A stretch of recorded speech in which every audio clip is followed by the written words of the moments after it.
Welcome to Lesson 1 Continued of Polynomial Terms. Here we will apply what we learned in the last lesson in order to complete the given chart. So we have to determine what type of polynomial we are given. It will either be a monomial, binomial, or trinomial. We had to determine the degree, which is the highest exponent in the polynomial. We've got to figure out the constant term, which is the term without a variable, and the coefficient of the x term. So we'll locate the x term and determine what number is in front. So for the first one, we have 4x minus 2x squared plus 1. We have 1, 2, 3 terms. So this is a trinomial. The highest exponent we have here is 2. The constant term is here, which is 1. And the coefficient of the x term is going to be 4. Now for the next one, negative 4 plus x to the 6, we just have 2 terms here. So we'll say that this is a binomial. The degree here is 6. Negative 4 is the constant term.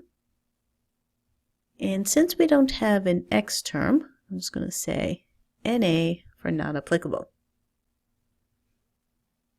Next one we have is 4x squared y cubed. So this is all just one term, since all the variables and numbers are joined with multiplication. So this is a monomial. And for the degree, we need to add up the exponents on the x and the y.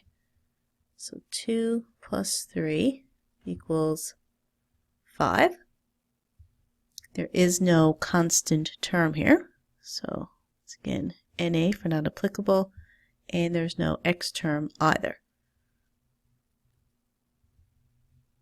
Next one we have is 3 minus x.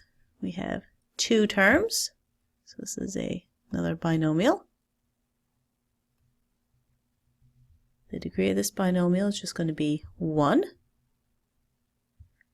And it has a constant term of 3. And the coefficient of the x term. So there's really a 1 in front of the x. So don't forget to bring the negative with it. Negative 1 is the coefficient. And for the last example, we have 3 terms, making this a trinomial. The degree is 2. The constant term is negative 3. And the coefficient of the x term is 2.